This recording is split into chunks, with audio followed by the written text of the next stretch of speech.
Efesiërs hoofstuk 6, we gaan lees by vers 10 tot by vers 20.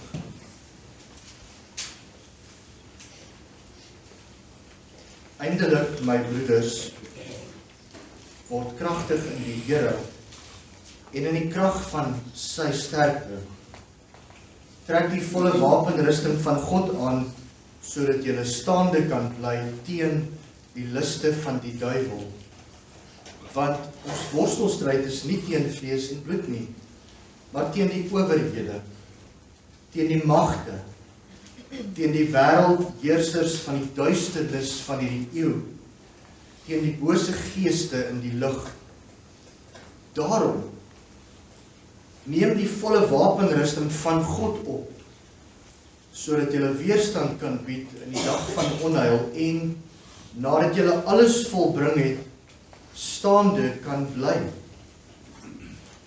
Staan dan vas, julle lendene met die waarheid om God, met die borswapen van die geregtigheid aan, en as skoene aan julle voete die bereidheid vir die evangelie van vrede. Behalwe dit alles, neem die skild van die geloof, waarmee julle al die vuurige pyle van die bose sal kan uitblus. En neem aan die helm van verlossing en die swaard van die Gees, dit is die woord van God. Terwyl julle met alle gebed en smeking by elke geleentheid bid in die Gees, juis daartoe waak met alle volharding en smeking vir al die heiliges en vir my, sodat 'n woord my gegee mag word as ek my mond oopmaak om met vrymoedigheid die verborgenheid van die evangelie bekend te maak, waarvoor ek 'n gesant is in kettings, sodat ek daarin vrymoediglik mag spreek, soos wat ek moet spreek. Net tot sover die woord van die Here. Vader, ons weet dat hierdie skriflesing, hierdie woorde, kom uit die hemel. Dit is die woorde van U self, die Skepper God. En ons bid, ons smeek, ons vra, ons sê, spreek Heer, want U diensknegte luister. Amen. Gemeente, na 'n geruime tyd is ons terug by Efesiërs. Ek dink as ek reg onthou het ons in November laas jaar van 2023 die laaste keer gesels oor Efesiërs. Ons het verlof geneem vir verskeie ander redes, maar hier is ons terug en ek gaan probeer oor die volgende paar Sondae om elkeen van hierdie elemente van die wapenrusting een vir een te hanteer, bondig op die man af. In die verlede het ek 'n gewoonte gehad baie jare terug dat ek een keer 'n jaar oor die wapenrusting gepreek het, juis omdat dit so belangrik is vir die kind van God en omdat ons so maklik vergeet ook hoe om hierdie wapenrusting aan te trek. En telke male wanneer ons gepraat het oor die wapenrusting, het dit gegaan oor wat die wapenrusting se betekenis is, die teoretiese, teologiese diepte van die wapenrusting om te verstaan waaroor elkeen gaan, maar met die volgende paar boodskappe gaan ek nou halfgoed moet aanneem dat die oorgrote meerderheid van julle wat hier sit is klaar van kinders van die Here. Julle weet klaar wat die teologiese aspek van die wapenrusting is en ons gaan probeer om in die werkswinkel in te gaan en om te kyk of ons hierdie wapenrusting op 'n praktiese manier kan toepas. So ek glo die volgende paar boodskappe kan baie meer prakties van aard wees as eenvoudig net teoreties. Maar voor ons daarby kom, ek het iets amuserend gelees hierdie week in voorbereiding. Ek lees toe van 'n man wat in die straat afstap en toe hy by 'n huis verbystap is daar 'n kennisgewing aan die buitekant aangebring, pratende hond te koop. Baie nuuskierig, draai hy toe af en hy gaan in om te gaan kyk wat is die situasie met die pratende hond en hy kom toe by die eienaar en jou waarlik, daar sit die hond, die pratende hond en wel die enigste ding wat die ou toe kon vra en op daai stadium kon uitkry, hy vra toe vir die hond, So, wat het jy gedoen met jou lewe tot dusver? En die hond sê toe wel, ek het 'n baie vol lewe geleef. Ek het in die Alpe gebly op 'n stadium en vir 'n ruk lank die mense gehelp wat in die sneeustorms vasgeval het. Toe was ek 'n geruime tyd van my lewe in die weermag, my land gedien daar in die weermag. En ja, nou hierdie laaste tyd help ek maar 'n bietjie uit daar by die ouete huis, lees vir die mense boeke en so meer. En die man wat in die straat afgestap het, is toe heeltemal uit die veld geslaan, totaal geheel en al. Jy weet, en hy vra toe vir die eienaar, hy sê, vir wat op aarde sal jy van hierdie hond wil ontsla raak? Hy sê wel, hy's 'n liegperd. Hy het niks van hierdie goed gedoen nie. Vriende, niemand van ons hou van 'n leienaar nie. Niemand van ons hou van 'n leuen nie. Niemand van ons hou van mense wat nie deursigtig is nie, wat nie eerlik is nie. Nou ja, ek sou ook die hond verkoop omdat hy 'n liefbek is. Maar weet julle wat, as kind van die Here hou ook nie van 'n leienaar nie. En ek dink dis wat ons vandag gaan probeer uitvind. Hoekom hou die Here nie van 'n leienaar nie? God weet alles. God sien alles. En daar's niks wat ons kan wegsteek wat hy nie van weet. Daar's niks wat jy in die duisternis kan doen wat hy nie raak sien. Hierdie gedagte het onlangs my so beetgepak dat ek gesidder het om te dink wat ek al alles in my lewe gedoen en gesê het as Christen, as kind van die Here, terwyl ek in 'n sekere sin die naam van die Here laster. En ek dink elkeen van ons moet vanoggend eerlik wees en sê, Here, ek noem myself 'n Christen. Ek sê in die wêreld daar buite en ek getuig dat ek u kind is. Maar Here, as ek dink aan wat ek doen in die geheim, as ek dink aan wat ek sê, as ek dink aan die gedagtes wat ek baie keer dink, dan sidder ek vandag dat ek u so laster. Want God verdra nie 'n leienaar. Miskien iets op 'n ander vlak, iets wat iemand anders geskryf het. John the Baptist message from the wilderness was not, smile, God loves you. It was, O generation of vipers, who hath warned you to flee from the wrath to come. Jeremiah was not put into a miry pit for preaching, I'm okay, you're okay. It was for crying against the adultery, idolatry, and other wickedness of his nation. Noah's message from the steps of the ark was not, something good is about to happen to you. He condemned the world and was a preacher of righteousness. Jesus Christ was not crucified for saying, consider the lilies, how they grow, but for saying, woe unto you, scribes and Pharisees, hypocrites, children of hell, fools and blind guides, whited sepulchres, generation of vipers. Wat is waarheid? Ons om te verstaan wat is 'n leuen, te verstaan wat is waarheid. En dadelik wanneer ek die vraag vra, dink ek aan die Here Jesus se gesprek met Pilatus kort voor sy kruisiging. Daar in Johannes hoofstuk 18, ek lees die verse vir julle. Pilatus gaan toe weer in die goewerneur se paleis en roep Jesus en sê vir hom, is u die koning van die Jode? Jesus antwoord hom, sê u dit uit u self of het ander u dit van my gesê? Pilatus antwoord, is ek dan 'n Jood? U volk en die owerpriesters het u aan my oorgelewer. Wat het u gedoen? Jesus antwoord, my koninkryk is nie van hierdie wêreld nie. As my koninkryk van hierdie wêreld was, sou my dienaars geveg het dat ek nie aan die Jode oorgelewer word nie. maar nou is my koninkryk nie van hier nie. Pilatus sê toe vir hom, is u dan tog 'n koning? Jesus antwoord, u sê dat ek 'n koning is. Hiervoor is ek gebore en hiervoor het ek in die wêreld gekom om vir die waarheid te getuig. Elkeen wat uit die waarheid is, luister na my stem. Pilatus sê vir hom, wat is waarheid? Ons het al duidelik opgemerk dat die wapenrusting, Efesiërs 6, is ten diepste 'n geestelike wapenrusting. Dit is nie 'n tasbare ding wat jy dag vir dag moet aantrek nie.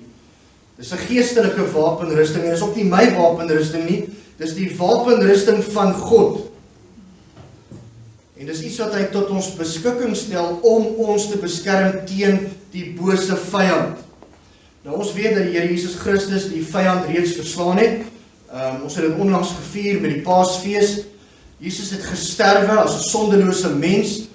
Hy het op die 3de dag opgestaan. Hy het die sleutels van die doderyk. Hy het oorwin en hy sit aan die regterhand van die Majesteit. En hy sal weer kom om te kom haal almal wat aan hom behoort. En slegs deur geloof kan ons hierdie wapenrusting aanvaar en hierdie verlossing wat Jesus vir ons bewerk het. Maar ons leef in bose, donker tye, met 'n bose, donker vyand.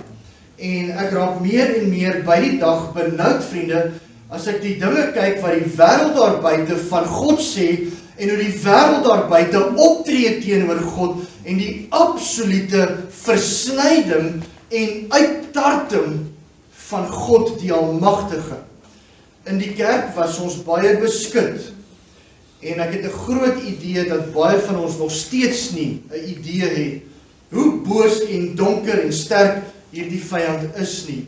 En as jy net op 'n haarbreedte hom 'n geleentheid gaan gee, sal hy sy voet in die deur kry, hy sal jou vernietig, en hy gaan jou opvreet, en hy gaan jou uitspoeg, en jy gaan vir ewig brand in die hel. Daar is nie 'n ander uitkoms nie, want hierdie vyand is boos. Maar nou weet ons tesame met dit ook, voor ons nou in benoudheid en sak en as gaan sit, dat Romeine 8 vers 31 is ook waar. Wat sal ons dan van hierdie dinge sê? Wat sal ons van hierdie dinge sê, vriende? Ken julle nie die skrif nie? Niks kan ons skei. As God dan vir ons is, wie kan teen ons nou onthou julle? Nee, julle het nie die versie onthou nie, maar julle ken hom in elk geval. Wat sal ons dan van hierdie dinge sê? As God vir ons is, wie kan teen ons wees? So julle, ons is nie bang vir die vyand nie, al is hy hoe boos, al is dit hoe donker, dit maak nie saak nie, want Jesus het hierdie vyand oorwin. So in die volgende paar boodskappe gaan ons kyk op 'n praktiese manier hoe elkeen van hierdie wapenrusting elemente uitgeleef kan word in ons daaglikse lewe. Maar net om julle gedagtes te verfris, as ons dalk vergeet het, net vinnig al die elemente. In die eerste plek is die gordel van waarheid, waarmee ons vandag besig gaan wees. In die tweede plek die borswapen van geregtigheid. Ons gaan kyk na die skoene, wat die bereidheid is vir die evangelie. Ons gaan kyk na die skild van die geloof. Ons gaan kyk na die helm van verlossing, en dan natuurlik ook die swaard, wat die woord van God is, die swaard van die gees. Maar vandag net vinnig die gordel van waarheid. So, het julle geweet die duiwel is 'n leienaar? Nie net daai ou hond nie, dat hy niks van daai goeders gedoen het nie, maar die duiwel is 'n leienaar. Johannes 8 vers 44 sê vir ons, en hy praat met die fariseërs en Joodse leiers, en hy sê vir hulle, julle het die duiwel as vader, en begeertes van julle vader wil julle doen. Maar wie is hulle vader? Die duiwel. Hy was 'n mensemoordenaar van die begin af, en staan nie in die waarheid nie, hoor julle dit? Die Satan staan nie in die waarheid nie. Hy het begin in Genesis al, met sy leuns, en het julle agtergekom, het was nie 'n infame volslae leuen nie, het was net 'n verdraaiing.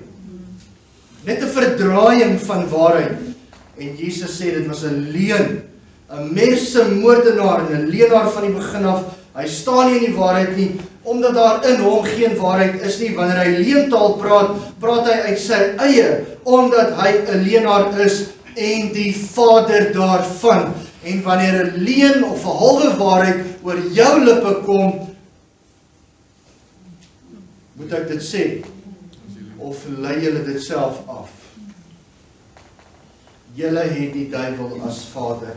Dit was Jesus se woorde. Maar die Christen, wie se lewe bestuur en beheer word deur die waarheid, sal hierdie vyand oorwin. Ons sal staande bly. Die gordel hou al die ander dele van die wapenrusting vas. Ek weet nie of julle daai prentjies sien nie. Ons is mans, ons dra bel. Ek was onlangs saam met Ronel uit op inkopies en sy is die hele tyd op soek na 'n belt, 'n gordel. Maar dis nie om iets vas te hou nie, dis van mooiigheid. Dis vrouens se belde. Mans se belde is om die broek vas te hou. Laat jou broek nie afsak nie, laat jou klere nie uitmekaar uitval nie. Want dis 'n verleentheid. En net so die gordel van waarheid, wanneer dit kom by die wapenrusting, as jy nie die gordel van waarheid aan het nie, dan val al die ander gedeeltes van die wapenrusting in 'n sekere sin plat. En daarom moet waarheid die onderliggende beginsel wees van elke kind van die Here. Maar dink gou 'n bietjie verder, ek gaan nie baie daaroor sê nie, net dat julle kan vooruithou. Wat is dit wat ook die swaard van die gees vashou? Waar sit jy die swaard van die gees?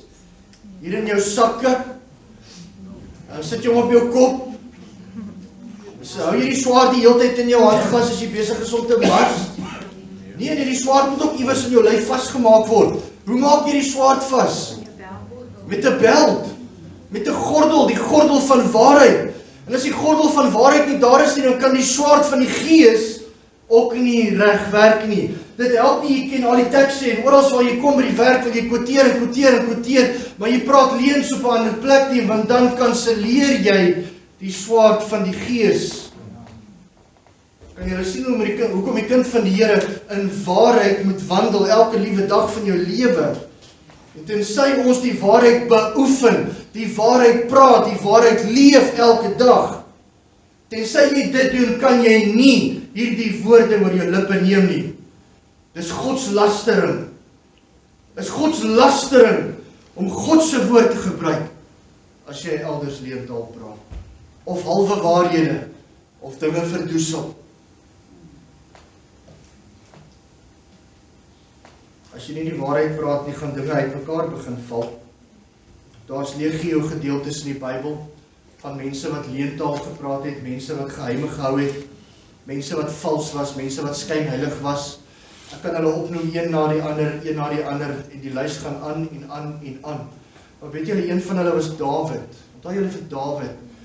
Dawid het leuns vertel en vir amper 'n jaar het koning Dawid gelieg oor sy verhouding met Batseba. En hy het alles probeer om hierdie hinkering en hierdie lus van hom te verdoesel en weg te steek. Hy het probeer wegsteek vir sy mense, hy het probeer wegsteek vir die Here. En alles het skeef geloop. Gaan kyk na sy lewe, 2 Samuel 11 tot 12. En so 'n klein bietjie agtergrond van Batseba en Dawid. En dan lees ons in Psalm 32 en jy lees in Psalm 51 van sy gebroke hart, van hierdie man en sy soeke na die Here, sy benoudheid oor sy sonde en die feit dat hy 'n geheim gehou het, dat hy leentaal gepraat het. Psalm 32 vers 2 tot 4 sê, welgeluksalig is die mens aan wie die Here die ongeregtigheid nie toereken nie en in wie se gees geen bedrog is nie. Hoekom sê hy dit? Hoekom sê Dawid in wie se gees geen bedrog is nie? Want Dawid het geweet wat dit is om te lieg. Hy het geweet wat dit is om voor die Here dinge weg te steek.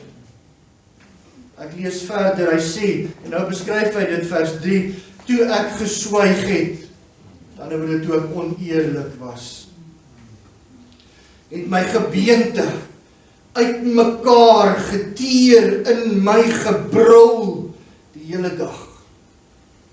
Ek wonder of jy 'n idee het hoe dit voel, dat jou gebeente binnekant jou uitgeteer en brul, omdat jy weet jy is besig met 'n leuen, jy is besig met met oneerlikheid. Vers 4 sê, want u hand was dag en nag swaar op my, jy sal nie loskom tot daai leen reggestel word nie. Jy sal nie loskom totdat die leen uitkom nie. En glo my, die leen sal uitkom. My murg, luister hierdie woorde. My murg, waar's jou murg? Waar's jou murg? Diep binne in jou bene. Jy kan nie eens net jou vleis oopsluit om by dit uit te kom nie. Diep binne in jou gebeente en jou skelet is jou murg. Dawid sê, my murg het verander soos deur somergloed. Sela. Dink 'n bietjie daaroor. Dink 'n bietjie daaroor. Oor kinders van die Here, ons wat so maklik die leuen vertel, ons wat so maklik oneerlik is, wat so maklik dinge wegsteek. Op Psalm 51 vers 1 tot 5 skryf Dawid vir die musiekleier 'n psalm van Dawid toe die profeet Nathan na hom toe gekom het nadat hy by Batseba ingegaan het, was te laat, hy het klaar die fout begaan, die sondes gedoen. Nou roep hy uit, wees my genadig o God, na u goedertierenheid delg my oortredinge uit, na die grootheid van u barmhartigheid. Was my heeltemal van my ongeregtigheid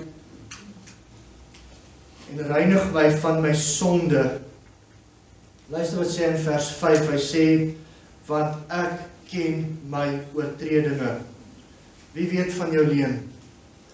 Wie weet van jou halwe waarheid? Wie weet van dit wat jy doen in die geheim? Jy alleen. Want ek ken my oortredinge en my sonde is altyd deur voor my. Vers 19 sê die offers van God is 'n gebroke gees. 'n Gebroke en verslae hart sal u o God nie verag nie. Hierdie vers is geweldig belangrik. En ek sit dit in die middel in. Want net nou verloor jy moed, want jy dink ek het 'n leuen vertel. Jy dink ek leef alleen, jy dink ek dink dinge wat godslasterlik is. Here, ek sukkel. Here, ek sukkel, hierdie dinge wil nie uit my kop uitgaan nie. Ek is skuldig voor u, Here, ek laster u naam. Ek is nie eerlik voor my medebroers en susters in die Here nie. Ek is nie eerlik in my verhouding nie. Ek is nie eerlik met my ouers nie. Ek is nie eerlik met my man, my vrou, my kinders nie. Ek is nie eers eerlik met my werkgewer nie. Here, ek verdien dat my gebeente binne in my murg smelt, soos in somergloed. Here, ek is gedaan. Dis klaar met my. Maar Dawid sê, die offers van God is 'n gebroke gees. Gebroke en 'n verslae hart sal u o God nie verag nie. Daar's hoop vir jou vandag, as jy dalk alleen leef, as jy dalk vasgevang is in onwaarheid en halwe waarhede, bely dit. Bely dit. En as jy dit bely het alreeds, dan moet jy ontslae raak daarvan, want die Here het daarvan vergeet. As jy dit bely het, as jy dit nog nie bely het, bely dit vandag, want daar's hoop. Daar's hoop om gesond te word, om vergewe te word. Die Here sal jou nie verag nie, die Here sal jou nie wegstuur nie. Hy sal nie, hy sal nie, hy sal nie. Want hy is groot van barmhartigheid en goedertierenheid, en hy sal vergewe. Maar stop dit.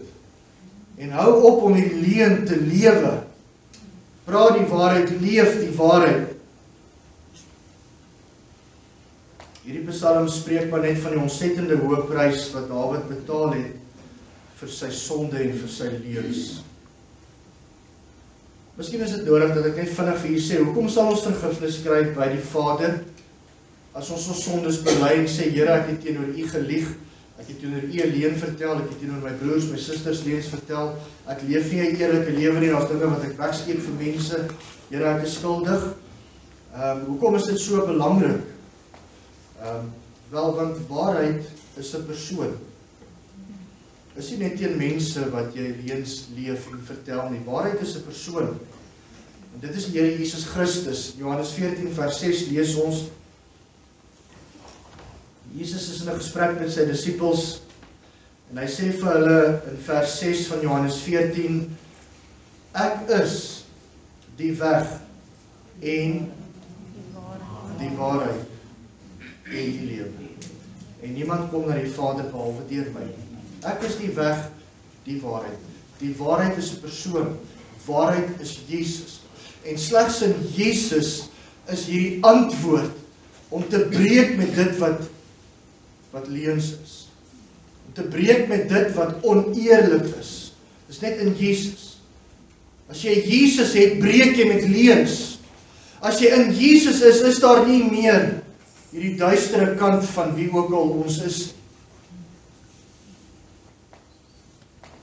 Mense kan so maklik praat en van iemand sê, oeg, die ou is soos 'n oop boek.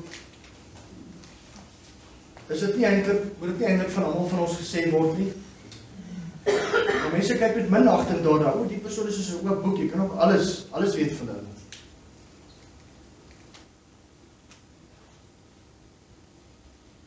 As jy in Christus is, sal waarheid en waarheid praat die mees spontane en alledaagse ding van jou lewe wees. Jy sal nie anders kan nie. Die woord van die Here sê vir ons, die waarheid sal ons vrymaak. Johannes 8, vers 31 en 32. Jesus sê toe vir die Jode wat in hom geglo het, as julle in my woord bly, kan julle die koneksie weer sien tussen die gordel van waarheid en die gees, die swaard, die woord. Jesus sê vir die Jode wat in hom geglo het, as julle in my woord bly, is julle waarlik my disippels, en julle sal die, wat is die woordjie vanoggend? Die waarheid ken. En wat sal die waarheid doen? En die waarheid sal julle vry maak. Julle sal die waarheid ken en die waarheid sal julle vry maak. Miskien is jy vandag nog gebind met kettinge omdat jy in leuns leef, omdat jy oneerlik is, omdat jy halwe waarhede vertel. Daar is hoop, want net Jesus kan jou vry maak. Die waarheid sal jou vry maak. Jesus sal jou vry maak. Mense gaan verlore omdat hulle die liefde tot die waarheid nie aangeneem het nie. Hierdie is 'n groot een. 2 Tessalonisense hoofstuk 2 vers 9 en 10. Hy wie se koms is volgens die werk van Satan met allerlei kragtige dade en tekens en wonders van die leuen. Hoor julle dit? Wie is die vader van die leuen? Satan, donker duister vyand. Hy is die vader van die leuen. En met allerhande verleiding van ongeregtigheid in die wat verlore gaan, omdat hulle die liefde tot die waarheid nie aangeneem het om gered te word nie. As jy verkies om aan te gaan en voort te gaan in hierdie duister donker lewe van jou, waar jy dinge wegsteek, waar jy nie eerlik is nie, en waar jy leuns vertel dag na dag na dag, gaan jy 'n gevangene bly van hierdie bose vyand. Waarheid is in Jesus Christus. Hy is die waarheid. En as jy in hom bly, sal jy die waarheid praat. As jy nie in hom is nie, sal leuns die orde van jou lewe word. Dit sal aan die lig kom. Jy sal dit nooit vir altyd kan wegsteek nie. En die Here sal seker maak dat dit gestraf word op die regte tyd. Tensy dit onder die bloed van Jesus is. Ek wil net ten slotte miskien iets vir julle noem, net om dit klein bietjie meer prakties te maak. Daar's 'n opname gedoen, 'n proefneming in Desember 2022 aangaande die redes hoekom mense leuns vertel. Maar miskien dink jy nog op hierdie stadium, wel, ek vertel nie leuns nie, so ek is nie skuldig aan wat die dominee vanoggend sê nie. Nou mense, daar's basies 11 motiewe hoekom mense leuns vertel. Nommer 1, mense vertel leuns om nie deur ander geoordeel te word en skaam te voel. Om nie gejudged te word nie, sodat jy nie skaam hoef te wees nie. Mense vertel leuns met die doel om straf te vermy. Is jy ek hier, dit was hy. Want tussentyd weet jy, dit was jy gewees. Want jy op skool, dit was nie ek gewees nie. Dit is die tweede rede. Die derde rede, mense vertel leuns om hulle self te beskerm van iemand wat dalk terugbeklei. En jy wil net hierdie konflik vermy, nou vertel jy eerder 'n leuen dat die vrede net bewaar kan word. Dan is daar mense wat lieg vir geen goeie rede nie. Dit is 'n kompulsiewe leienaar. Hulle het nie 'n rede nie, hulle lieg maar net omdat dit lieg is. En dan is daar mense wat leuns vertel om hulle self in 'n positiewe lig te stel en om mense te beïndruk. Mense wat leuns vertel om 'n positiewe indruk te skep en ander te beïndruk. Hierdie leuen kry ons baie in die kerk. Mense vertel leuns om belonings in die hande te kry.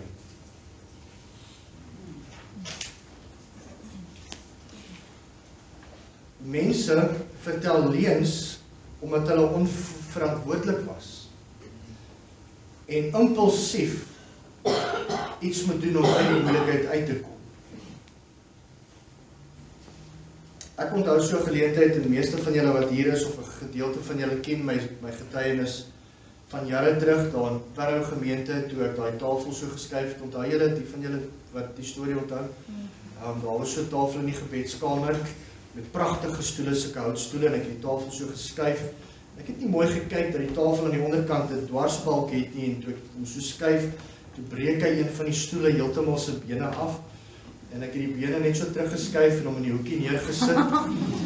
En ons het daar gebid week na week na week, en ek het nooit die leuen vertel nie, en ek het dit geheim gehou dat dit ek was tot ek eendag dit nie meer kon hou nie, en die Here my aangekla het, en ek by een van die ouderlinge ooms toe gegaan het. Sê het oom Giel, ek het iets weggesteek, ek is regtig jammer, ek het vir julle gelieg. Daai gebreekte stoel, net by the way, tussentyd het hulle uitgevind van die stoel. En gewonder wat het gebeur, en ek het niks gesê. En toe het ek na hom toe gegaan en gesê, oom Giel, dit was ek. Ek het daai stoel gebreek, ek is jammer, ek het 'n leuen vertel. Maar hoekom het ek 'n leuen vertel? Omdat ek skaam gekry het, omdat ek nie in die moeilikheid wou kom. Dis hoekom mense leuns vertel. En dan is daar natuurlik mense wat leuns vertel, en ek verstaan nie hierdie net om ander mense uit te vang, om mense om die bos te lei. Dis 'n dom rede, maar anyway, daar's mense wat dit doen. En dan is daar mense wat leuns vertel om persoonlike inligting geheim te hou. Hierdie vind jy ook baie in die kerk. Mense wat leuns vertel om persoonlike inligting geheim te hou. Dan is daar mense wat leuns vertel vir pro-sosiale redes, om ander mense gelukkig te maak of gelukkig te hou. En dan is daar mense wat leuns vertel vir baie groot woord, altruïstiese redes, en dis maar net om ander mense te beskerm, dat hulle nie uitgevang word en gestraf word. So as jy weet iemand het 'n misdaad gedoen, en hulle kom vra vir jou, hoor jy, daai persoon dit gedoen, jy weet hulle het, en jy sê nee, hulle het nie. Hoekom? Want jy weet as hulle uitgevang word, gaan hulle gestraf word. Jy wil nie hulle moet gestraf word.